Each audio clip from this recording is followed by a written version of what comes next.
Salud amigos, donde quiera que se encuentren de ese lado del receptor, en cualquier lugar de nuestra querida, contaminada y única nave espacial.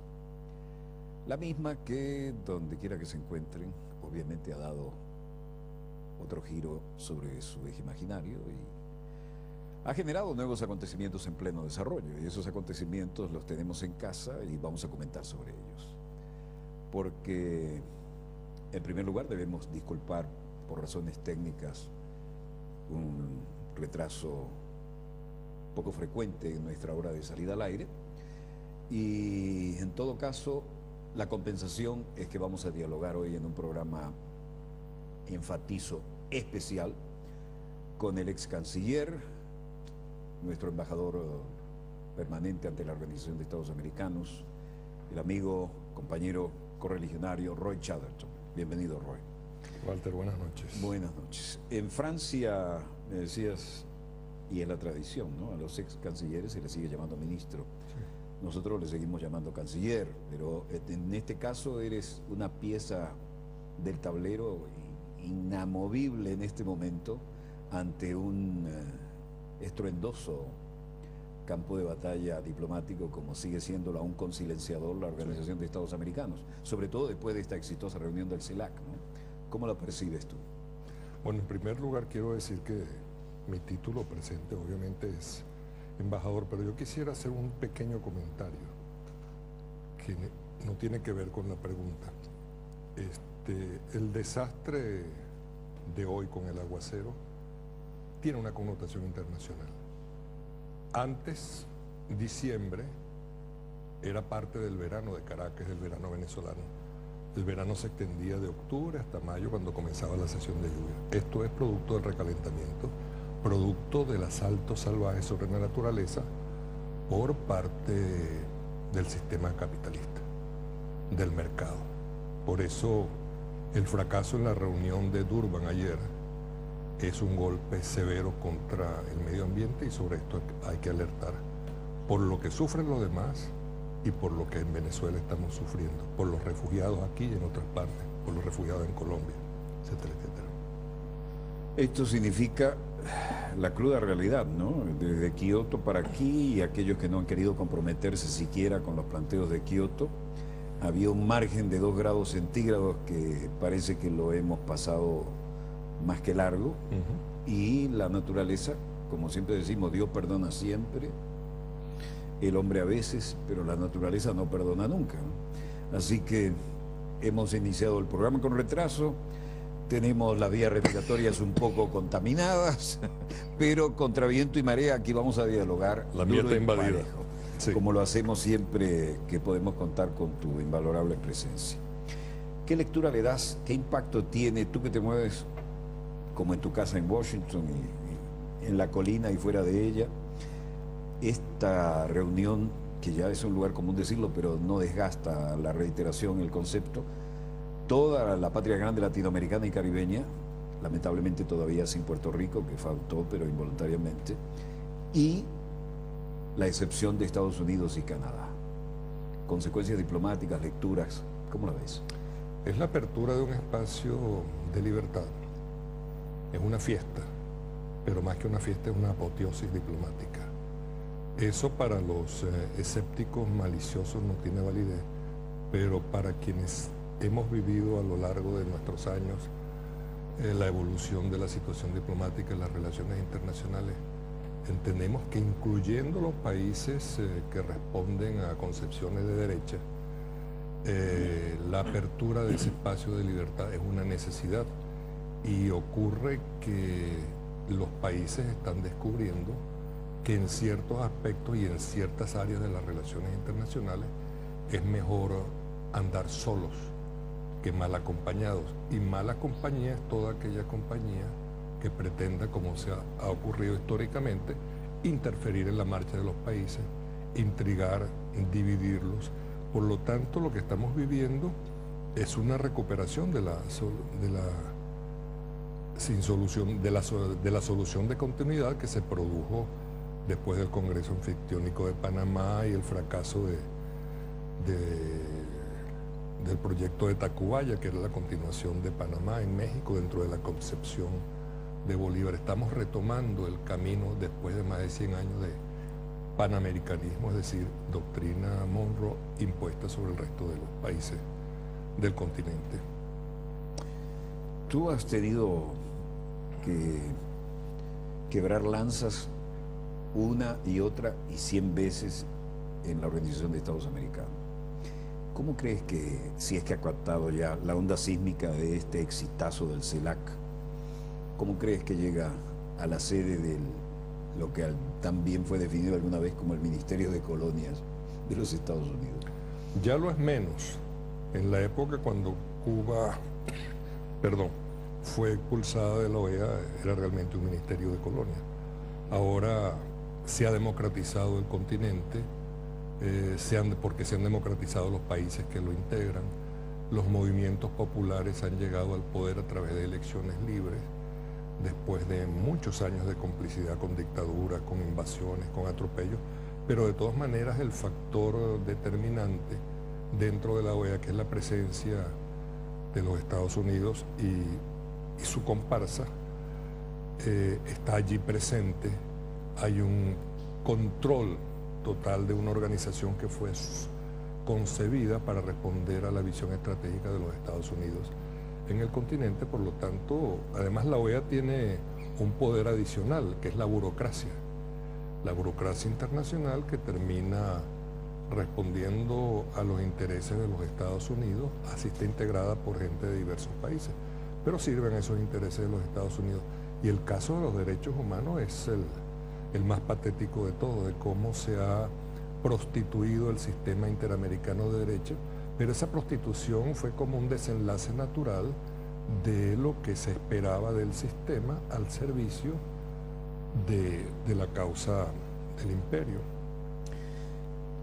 ¿Qué ves como más significativo de esta cumbre del CELAC que finalmente hemos logrado realizar? La comunicación.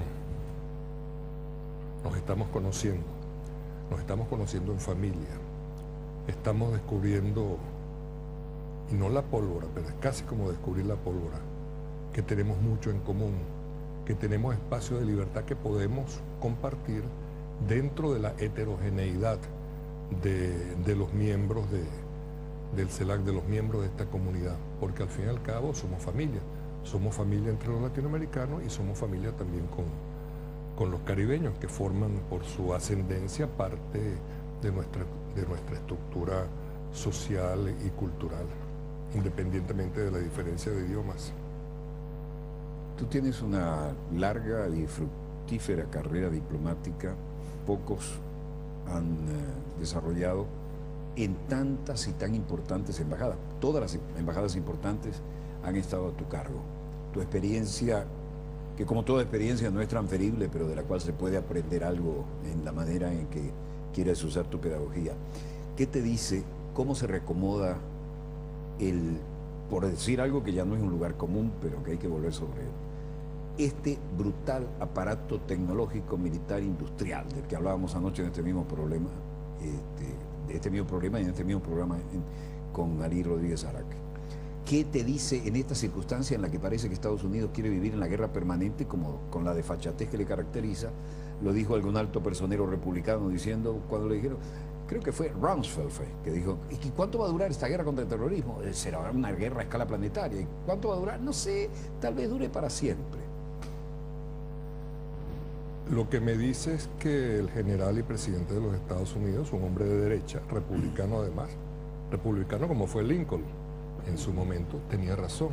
Es asombroso que un presidente de los Estados Unidos, en enero de 1960, a 3 días de entregarle o transferirle el poder político a John Kennedy, da un mensaje de despedida del pueblo norteamericano y no hace una evaluación, ni una presentación, un balance de lo que fueron sus 8 años como presidente de los Estados Unidos, sino que se concentra a denunciar, porque estaba aterrorizado, lo que él bautizó además como complejo militar industrial, porque él anticipó lo que iba a venir a los Estados Unidos. Él dijo en esa ocasión que los Estados Unidos no tenía cultura de industria de armamento, pero debido a la Segunda Guerra Mundial tuvieron que desarrollar esa industria y resulta que esa industria se convirtió en un monstruo que hace las guerras porque es negocio hacer la guerra. Piensen en el caso de Irak, pero el más fresco de todo, mientras se prepara lo de Siria, es el caso de Libia. Destruyen a un país, lo bombardean, hacen yo no sé cuántos miles de misiones sobre territorio poblado, porque ellos no van a bombardear el desierto de Libia. Por razones humanitarias mata a un gentío para evitar que un gentío muera, con ese cinismo tan típico de los superpoderosos. Y en la mejor demostración de cultura colonialista,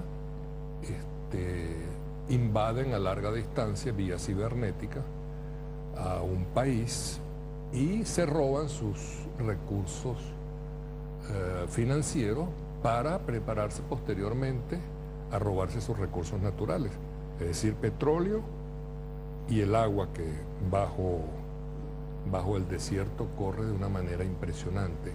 Y eso es lo que nos hace recordar lo que siempre ha sido el colonialismo. Los colonialistas son ladrones y asesinos. Cuando un país invade a otro para robar sus recursos, así pretende hacerlo bajo la excusa de la evangelización, lo que está haciendo es convertirse en un ladrón. Pero aparte de eso, para poder perfeccionar su crimen, mata gente. Y eso es lo que está ocurriendo. Pero en el caso de la superpotencia imperial, la industria se ha desarrollado, es el verdadero poder en los Estados Unidos, no son los políticos. Además que los políticos, cuando uno los ve, se da cuenta que terminan sirviendo. Si uno ve en la guerra de Irak, el vicepresidente de los Estados Unidos, Cheney, fue presidente de la empresa Halliburton, que proveyó, creo que de zapatos y hamburgueses hasta armamento a las tropas de los Estados Unidos en Irak. Y el señor Rumsfeld, que tú citaste, también estaba dentro de la misma onda. Y nada pasa, porque además es un país donde la censura de prensa corporativa acabó con el periodismo de investigación.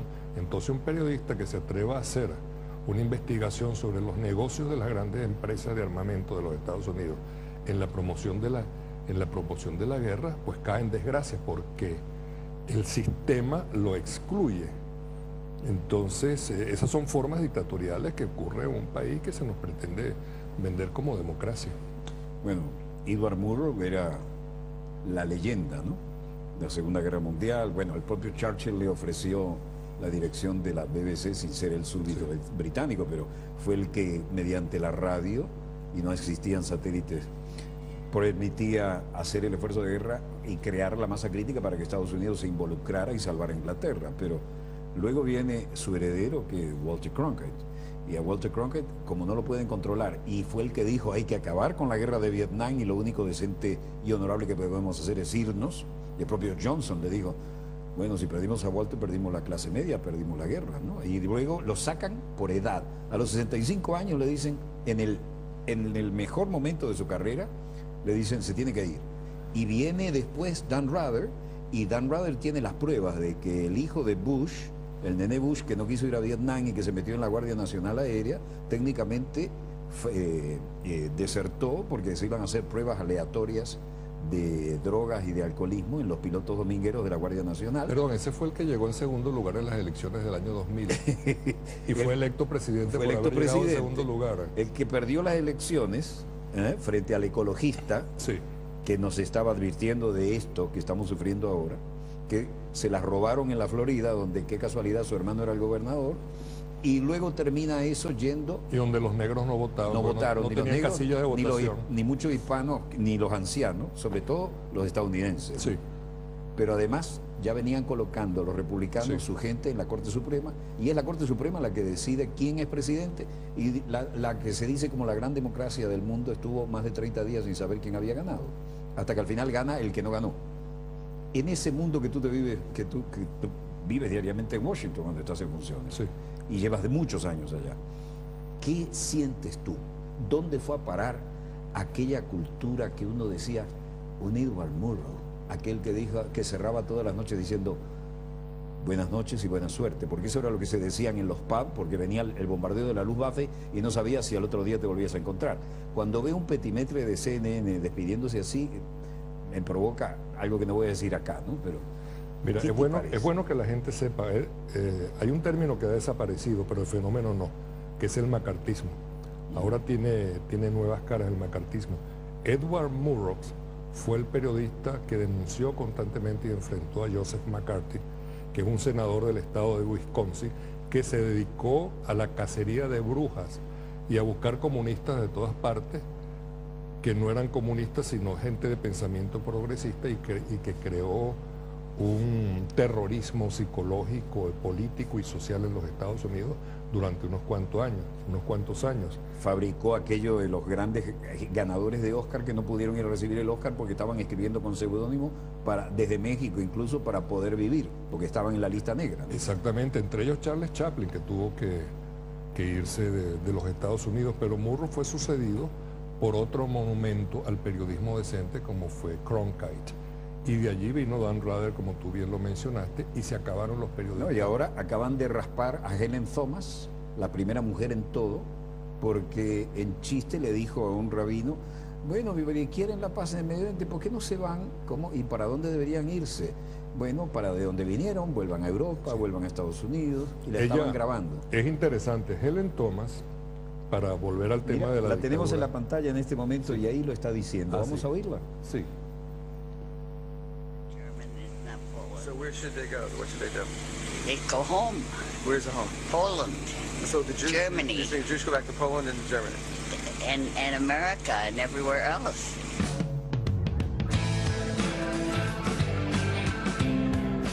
A Estados Unidos y a cualquier lugar, dejen en paz a los palestinos, y se la estaban grabando. Sí, lo que pasa es que son de esas cosas curiosas que enardecen. Los palestinos están pagando por los crímenes cometidos por los nazis contra los judíos. ¿Cómo así? Eso es inaudito. Fueron expulsados de su tierra, son perseguidos, son bombardeados, y precisamente ella lo que hizo fue denunciar eso. Pero es bueno que la gente sepa, la señora Thomas fue durante muchos años la decana de los periodistas que cubrían la Casa Blanca. Era una eminencia, nonagenaria por cierto, debe tener 91, 92 años, y fue expulsada de la Casa Blanca bajo el gobierno de Obama por haberse atrevido a responderle de esa manera, como tú lo contaste, a alguna persona vinculada al lobby pro-israelí. Al lobby pro-israelita de los Estados Unidos, que es una fuerza dictatorial de las muchas fuerzas que junto al complejo militar industrial, las grandes farmacéuticas, las grandes compañías de seguro y las grandes financieras, y por supuesto las petroleras, controlan la política de los Estados Unidos e impiden que ese país tenga un desarrollo democrático sano. Fíjate que a mí me tocó hacer un curso en el Centro Edward Murrow con la Fletcher School de Leyes de Diplomacia. Muy buena escuela, sí. Muy buena. Bueno, la escuela de los Kennedy, sí. ¿no? Decían que era la mejor escuela de diplomacia. Sí. Un breve curso. Y el único, por ejemplo, lobby de los granjeros, íbamos a Iowa, y la Universidad de Iowa. El lobby de la Cuenca del Pacífico, íbamos a las universidades de California. El lobby petrolero, íbamos a Texas. Y el único lobby que no aparecía era el lobby del Medio Oriente, es decir, pro-israelí, y el lobby del complejo tecnológico militar industrial. Nosotros ahora le agregamos lo de tecnológico sin querer enmendarle la plana a Eisenhower, ¿no? Sí. Pero es lo lógico, ¿no? Y uno se da cuenta que no hay manera de tomar decisiones en política exterior sin afectar a alguno de estos lobbies. Y esta señora, que está cubriendo desde... Bueno, dirigió las ruedas de prensa, de hecho, en la Casa Blanca desde Kennedy. Sí, más de 40 años. Y estaba incluso 50. trabajando ya cuando la cumbre de Casablanca en la Segunda Guerra, ¿no? Sí. Y la sacan de un plumazo. Tenía su asiento con su placa metálica, y era la que terminaba diciendo gracias, señor presidente, cuando terminaban todas las ruedas de prensa. Ella fue algo así como el último monumento viviente al periodismo decente. Cuando cumplió 80 años le escribí una felicitación, me la respondió, seguía escribiendo, y la han sacado de la Troya. Se atrevió a decir la verdad. Sí, y ahora, fíjate tú, CBS, que era la escuela de Edward Murrow, de Walter Cronkite, de Dan Rather. Dan Rather, cuando tiene las pruebas de que el presidente Bush hijo fue desertor y tienen los testigos, se reúnen todos los abogados de la CBS porque iban contra un presidente, era otro Watergate, y dicen, sí, tenemos un caso, vamos al aire con Dan Rather, y el testigo clave se da vuelta. ¿Qué le amenazaron? ¿Qué le ofrecieron? Y Dan Rather tiene que retirarse y se retira, y él, cuando dice por última vez buenas noches, todo CBS vino al estudio y aplaudió y aplaudió y aplaudió hasta que le salieron callos, ¿no? Sí. Dijeron, nos derrotaron, pero bueno, y entonces a partir de eso viene CNN y todavía peor Fox. Sí.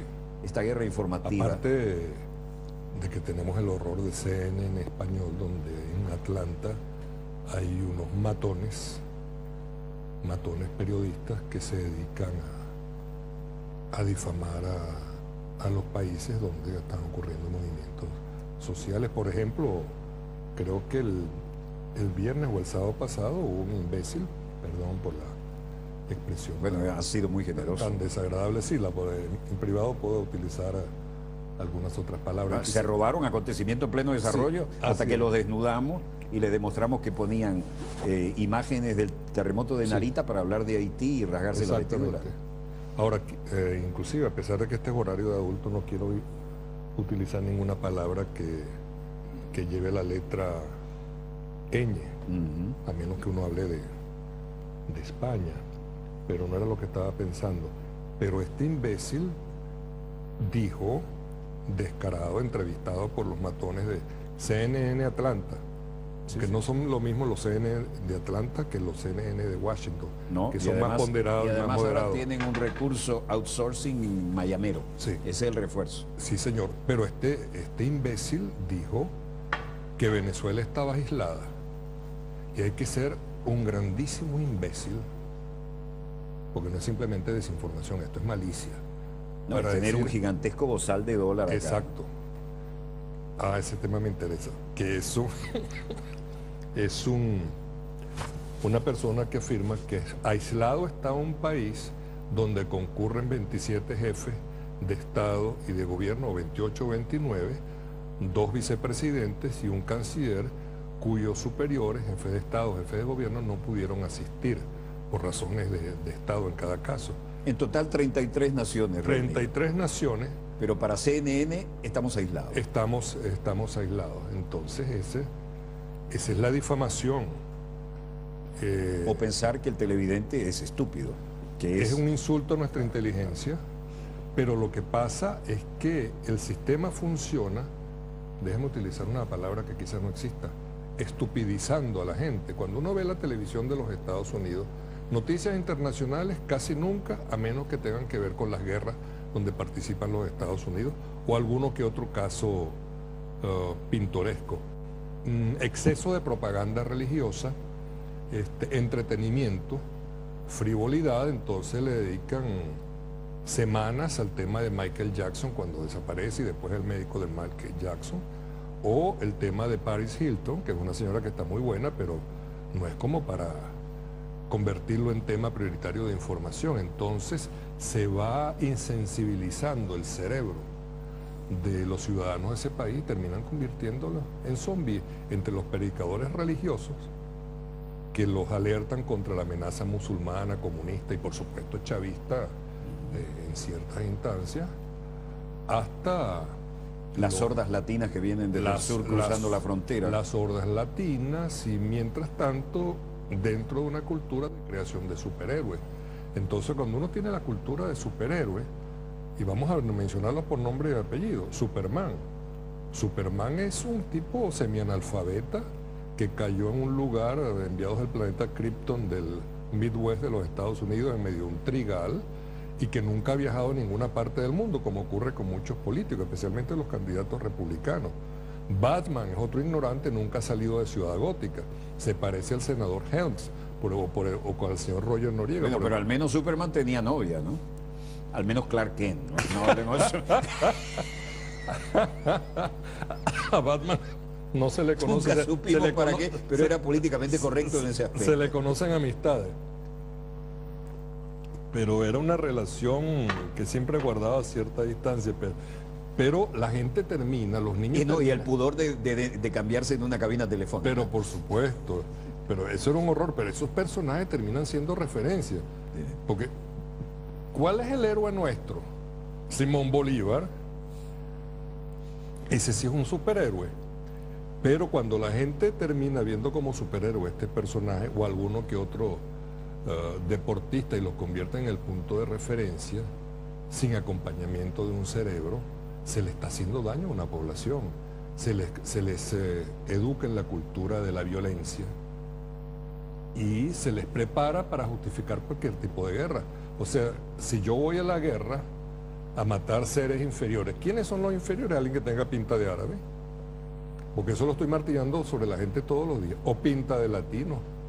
En alguna época tenían pinta de chinos, pero debido a la evolución de China los han dejado tranquilos, pero siempre creando estereotipos. Hasta la guerra de Corea, el malo era asiático. Exactamente. A menos que fuera Charlie Chan. Pero exactamente. Charlie Chan era un personaje chino. Se nos está cayendo la cédula. No, pero estamos hablando de Edward Murrow. Hace O poco, somos muy estudiosos o se nos cae la cédula. que estudiamos mucho. Hace Sí. poco vi en CNN un petimetre diciendo buenas noches y buena suerte. Yo digo, Dios mío, Edward Murrow, que se caló la Segunda Guerra y fue de verdad el primero que transmitió una guerra en vivo, no Peter Arnett de CBS en Bagdad, que es una gran mentira, Sí. debe estar revolviéndose en la tumba. Mira, me acaba de hacer pensar, pensando en Murrow, guardando las distancias, mutatis mutandis, como decimos los abogados pretenciosos. Es como en Venezuela pensar en Miguel Otero Silva y en algún directivo del Nacional. Yo fui redactor de planta del Nacional en la época de oro, cuando teníamos maestros correctores de estilo como Guaramato, ¿qué te digo? Bueno, el Gabo, cuando era feliz indocumentado, se ganó la vida del Nacional. Cuando uno podía adquirir Don buena Pepe ortografía, Moradel, yo creo que debo mi buena ortografía en parte a la lectura del Nacional. Teníamos De correctores niño. de estilo. Sí, señor. Mi corrector de estilo era Guaramato, que figura en el Larus. Ahora el estilo es la incorrección. No, ahora va de la computadora directo a la imprenta. Y el estilo es la incorrección. Sí, sí, Y la difamación. sí. Sí, señor. Yo lo llamo el nazi onal. Bien, mira tú. Yo recorrí todos los cerros de Caracas gracias a eso. Así me gané el cargo de director, de redactor de planta. Fíjate. Gran escuela, gran escuela. Empecé Sí. el 23 de enero y terminé en Petare. Empecé con los bloques, todavía no existía ni Caracol. Pero dime de esa época, y esa época del periodismo que tú vives a diario en Washington. ¿Qué sientes tú? A mí me parece un atentado, un insulto a la inteligencia. Lo que estos petimetres que ahora se manejan entre Atlanta y Miami, porque el refuerzo que llegó es miamero, ¿no?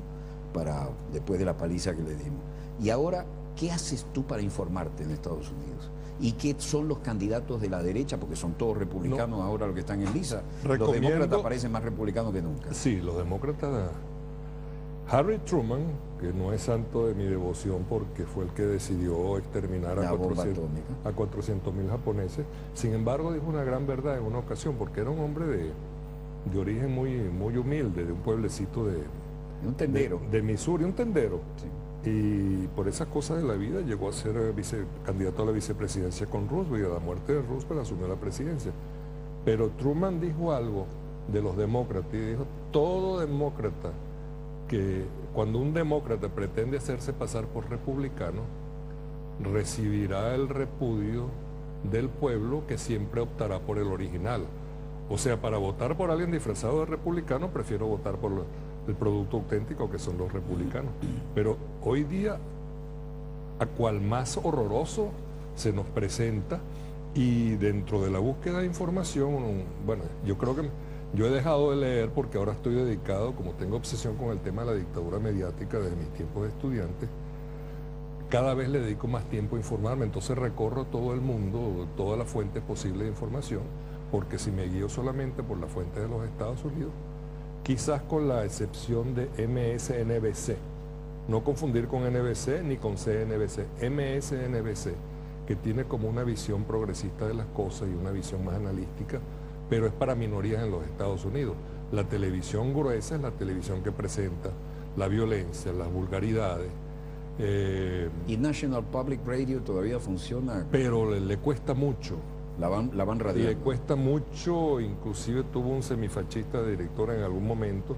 Entiendo que en este momento hay un presidente que tiene una visión de mayor sensibilidad social, pero esas son televisoras por minoría, son las ventanillas de libertad de información que existen dentro de los Estados Unidos, porque el grueso de la información está controlado por las grandes corporaciones que sirven al poder político, pero a la vez tienen más poder que el poder político. Y chantajean al poder político. Chantajean al poder político, y porque además, pero estas a su vez tienen el control, el control de la plutocracia. ¿Qué es la plutocracia? El poder de los millonarios.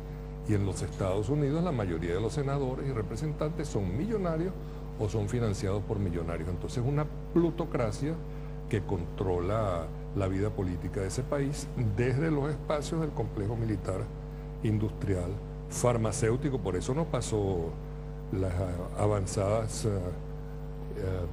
iniciativas del presidente Obama en materia de seguridad social y salud, las empresas de seguro, los grandes consorcios médicos, la ciencia al servicio del armamentismo y haciendo de la medicina y de la salud un negocio donde mueren miles de personas porque no tienen con qué pagar sus gastos médicos. Pero tú me dijiste, para mi sorpresa, porque cada vez que hablamos encuentro una faceta nueva, que te dedicaste a estudiar el tema de la comunicación por años. Sí, por años. En mis tiempos de estudiante me llegaban, en mis tiempos de militante de COPEI, porque yo militaba dentro de un grupo. Ambos venimos de la izquierda cristiana. Exacto, de la izquierda cristiana.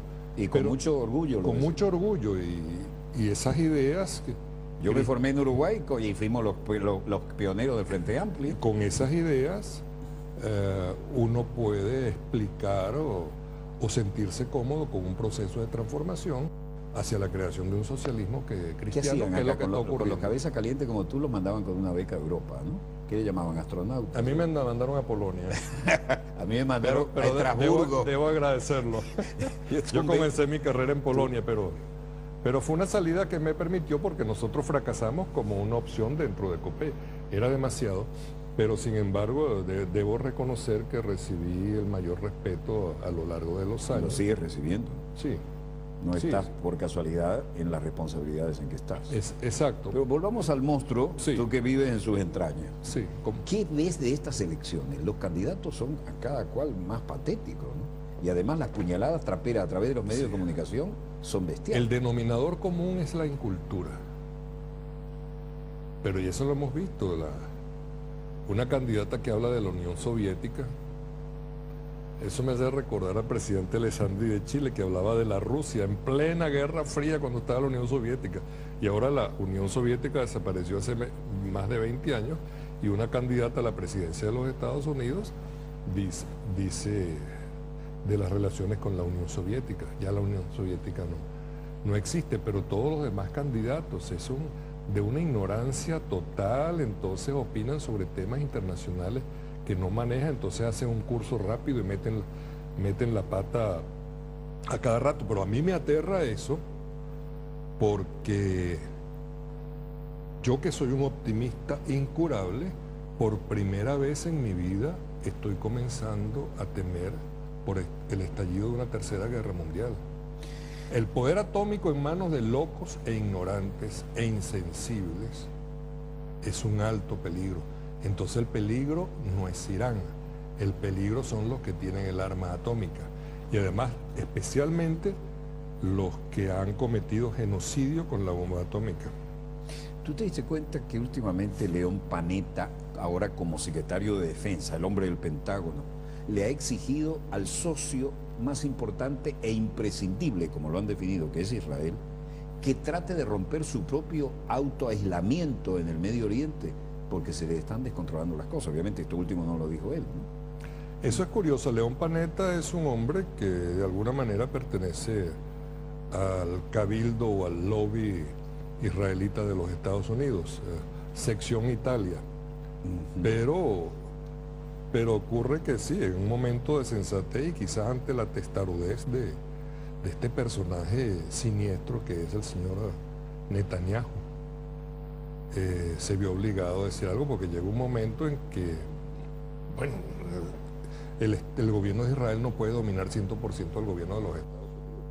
Entonces eso fue como un grito de libertad, ¿Tú te has dado de cuenta? Goliat frente a la opresión de David. ¿Tú te das cuenta en el estereotipo de los medios de comunicación que cada vez que aparece un narcotraficante, un proxeneta, un malandro, tiene un gigantesco crucifijo colgando? Eso es cierto. Pero hay otra cosa que me preocupa más, que siempre aparecen cuando se habla de narcotráfico, con cualquier tipo de delito, de violencia, aparecen latinos. Yo quiero invocar a, no sé, será a Dios, por aquello de México, como dijo Porfirio Díaz alguna vez, pobre México tan lejos de Dios y tan cerca de los Estados Unidos. México es un país martirizado por el primer consumidor de drogas en el mundo y martirizado por el primer exportador de armas en el mundo, que permite, y no va a hacer nada para impedir que no continúe así, el flujo incesante, legal o ilegal, de armamento de todo tipo hacia México, para que las matanzas se produzcan en México como antes se producían en Colombia. Entonces hay que hacerse la pregunta, ¿qué pasa con la droga cuando llegan a los Estados Unidos? ¿Y qué Yo pasa tengo una con- fantasía. ¿Qué pasa con los dineros? ¿Qué resucitó Miami cuando se iba por el caño? A eso, Porque Miami era el lugar de retiro de los mayores, los jubilados estadounidenses, y se transformó en la ciudad de los cabellos blancos. De repente se van a quedar quebrados, y eso fue un drama que fue estudiado. cuidado con la gente de cabellos blancos, Sí, por no, favor. pero tú sabes que Sé delicado con ese nosotros. ese es un tema sin malicia. Yo me los pinto de blanco. Está bien. De hecho, hay candidatos que se los pintan, ¿no? Para Sí. tener credibilidad y seriedad. Y hay otros candidatos que se pintan. Sí. Pero Miami estaba condenada a desaparecer. Llegan los inmigrantes cubanos y la salvan, porque ya eran todos los jubilados que se iban muriendo. Era el lugar de retiro, las áreas cálidas. Eso la gente se estudió, pero se dejó en el olvido.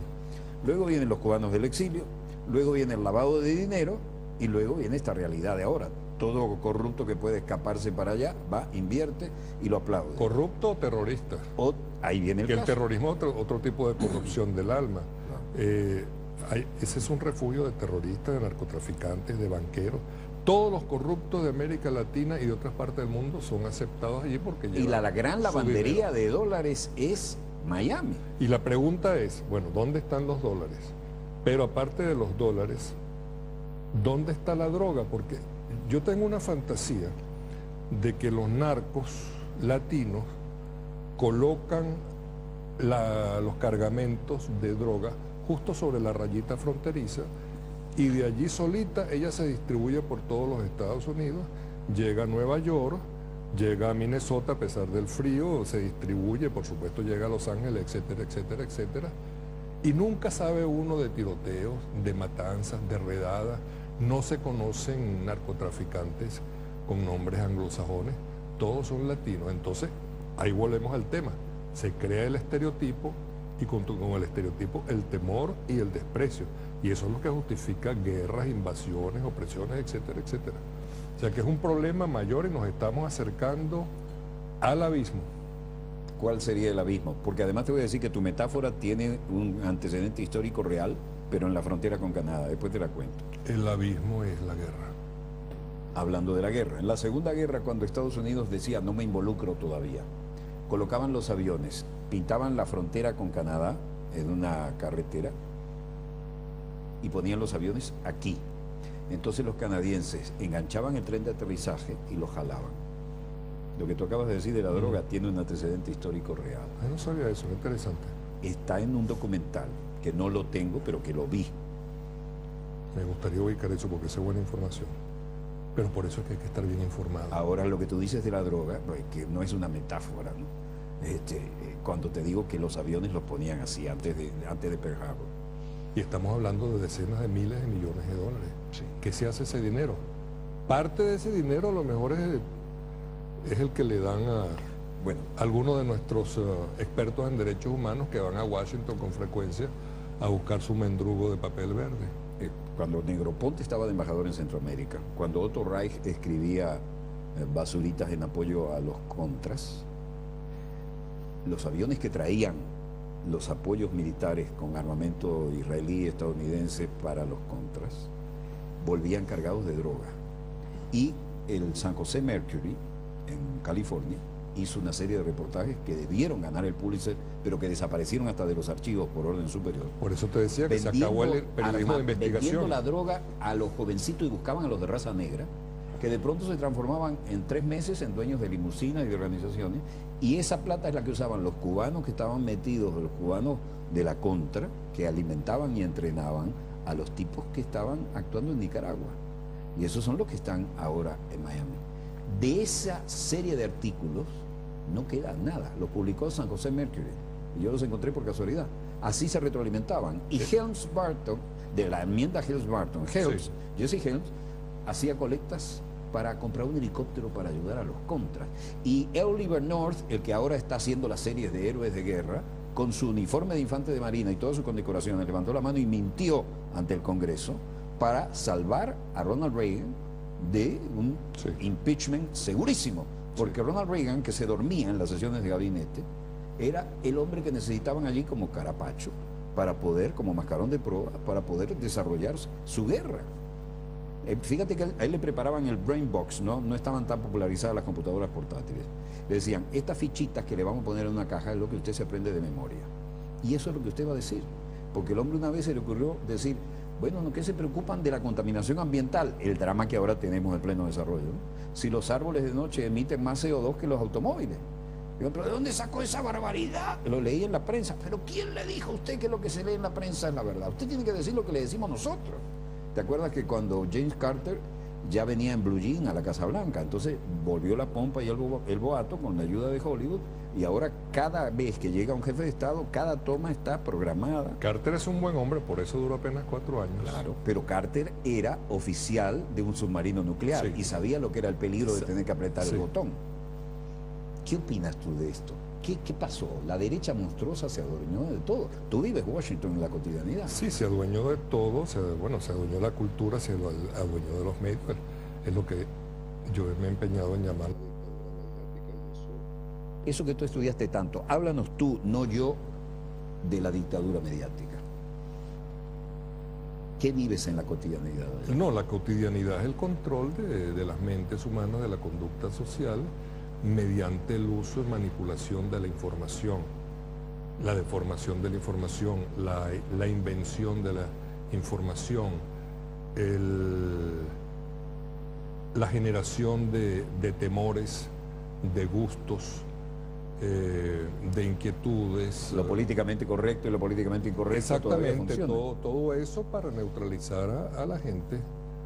Entonces, pero todo convertido en un gran negocio, donde es que todo converge, porque converge por un lado el interés del narcotráfico y los decenas de miles de millones de dólares que alimentan a los bancos, quebrados por cierto, por la administración deshonesta del dinero, pero también tiene que ver, repito, el tema de la farmacéutica, los grandes centros financieros, las empresas petroleras, todo haciendo del imperio un poder controlado por el complejo militar, industrial, tecnológico, científico, como decía Eisenhower, porque de todas maneras Eisenhower sí tuvo la premonición de eso que tú comentaste hace poco, porque él también alertó sobre el peligro de que los centros de investigación, quiero decir académicos, universidades, tecnológicos, etcétera, etcétera, terminaran sirviendo al complejo militar industrial.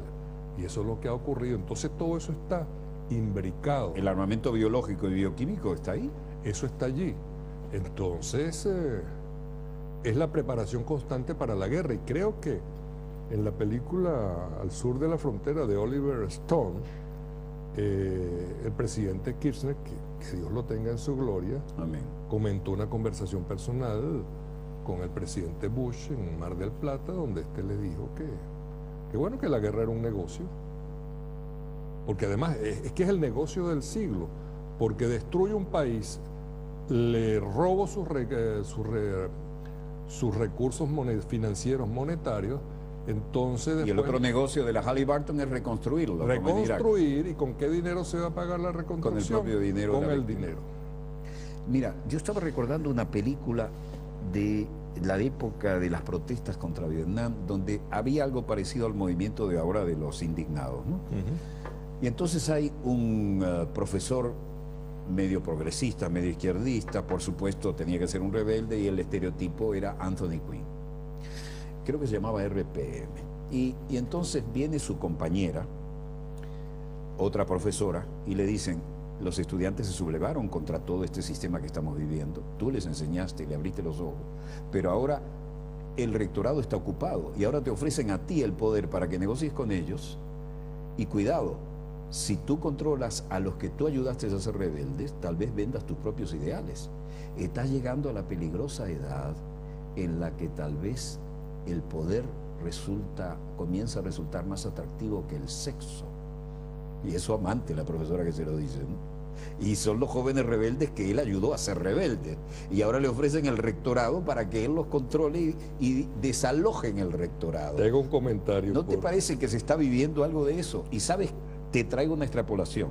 Cuando veo que Hillary Clinton ya no es coqueta, que aparece como si saliera de la ducha, cuando veo que Ross Letinen hace lo mismo, digo, La hermana loba. La loba feroz ya no quiere ser la interesante mujer madura de que todavía ni edad de merecer. Ahora quiere poder, poder y poder. Bueno, el poder tiene 3 características, de mi juicio. El poder enloquece.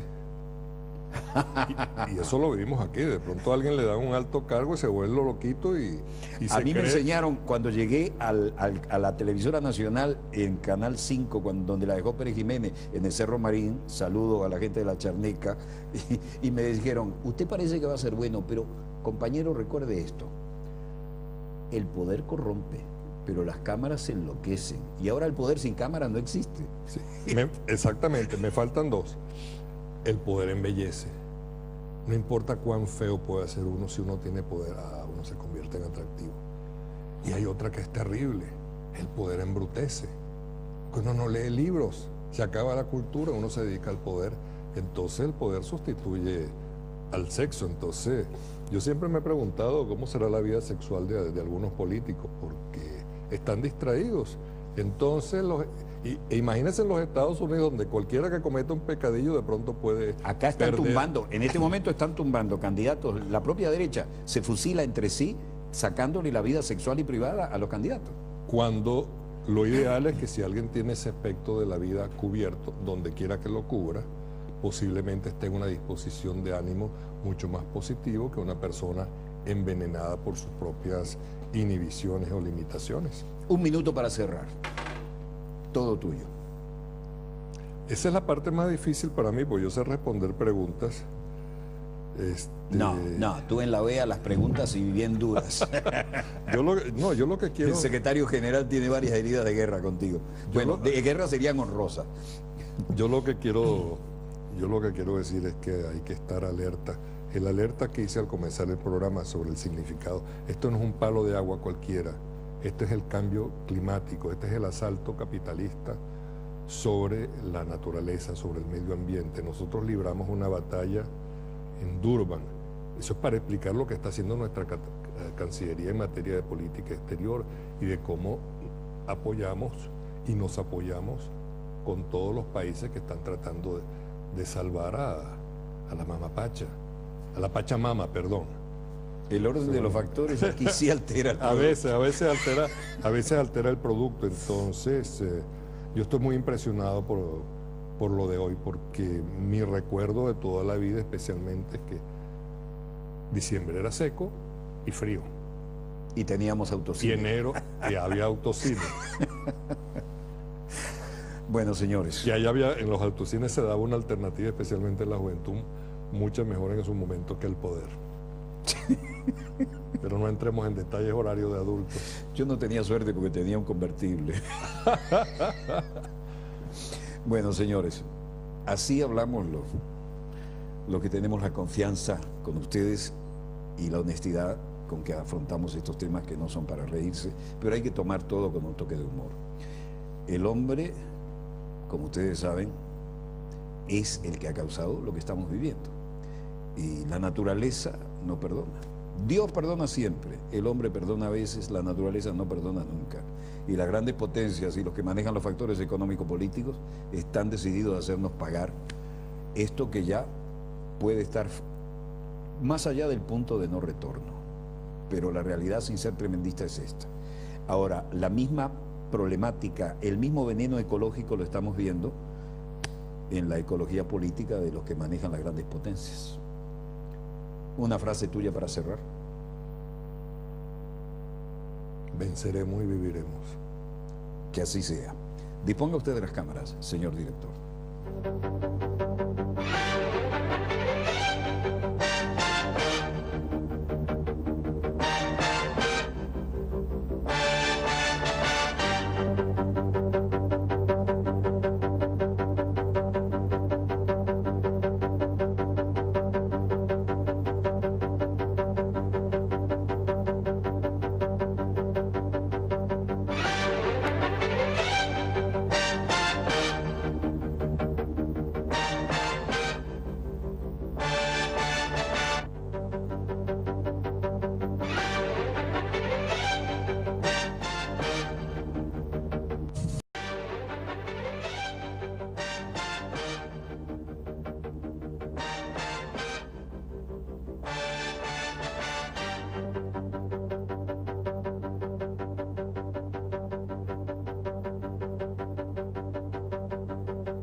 Salud amigos, donde quiera que se encuentren de ese lado del receptor, en cualquier lugar de nuestra querida, contaminada y única nave espacial. La misma que, donde quiera que se encuentren, obviamente ha dado otro giro sobre su eje imaginario y ha generado nuevos acontecimientos en pleno desarrollo. Y esos acontecimientos los tenemos en casa y vamos a comentar sobre ellos. Porque, en primer lugar, debemos disculpar por razones técnicas un retraso poco frecuente en nuestra hora de salida al aire, y en todo caso la compensación es que vamos a dialogar hoy en un programa, enfatizo, especial con el ex canciller, nuestro embajador permanente ante el... Interferir en la marcha de los países, intrigar, dividirlos. Por lo tanto, lo que estamos viviendo es una recuperación de la solución de continuidad que se produjo después del Congreso Anfictiónico de Panamá y el fracaso del proyecto de Tacubaya, que era la continuación de Panamá en México dentro de la concepción de Bolívar. Estamos retomando el camino después de más de 100 años de panamericanismo, es decir, doctrina Monroe impuesta sobre el resto de los países del continente. Tú has tenido que quebrar lanzas una y otra y 100 veces en la Organización de Estados Americanos. ¿Cómo crees que, si es que ha captado ya la onda sísmica de este exitazo del CELAC, cómo crees que llega a la sede de lo que también fue definido alguna vez como el Ministerio de Colonias de los Estados Unidos? Ya lo es menos. En la época cuando Cuba, fue expulsada de la OEA, era realmente un ministerio por parte del sistema capitalista, del mercado.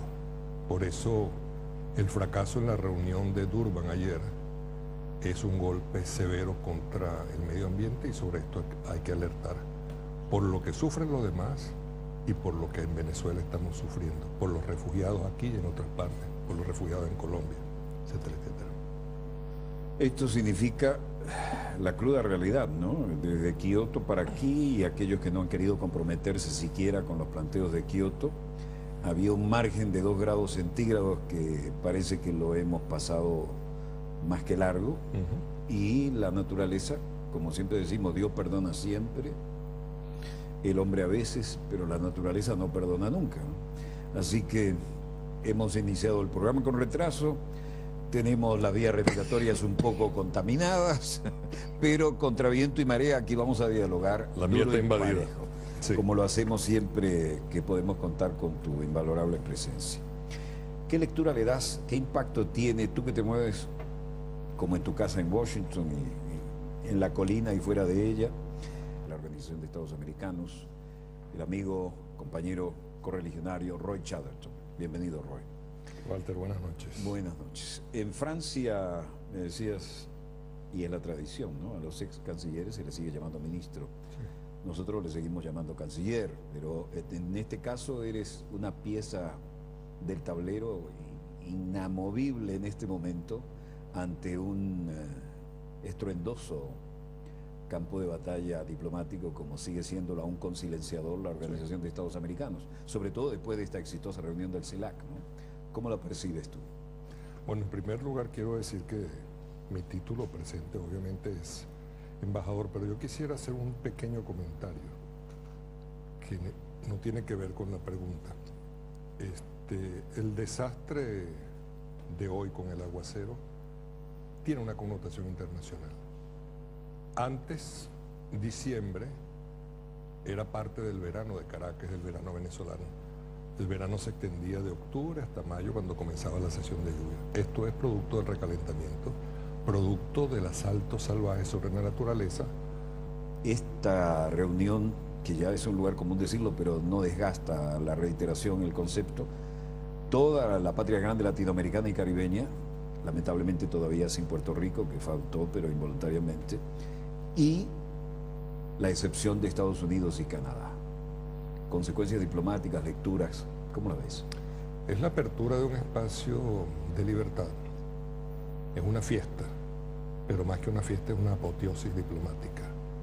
Eso para los escépticos maliciosos no tiene validez, pero para quienes hemos vivido a lo largo de nuestros años la evolución de la situación diplomática en las relaciones internacionales, entendemos que incluyendo los países que responden a concepciones de derecha, la apertura de ese espacio de libertad es una necesidad y ocurre que los países están descubriendo que en ciertos aspectos y en ciertas áreas de las relaciones internacionales es mejor andar solos que mal acompañados. Y mala compañía es toda aquella compañía que pretenda, como se ha ocurrido históricamente,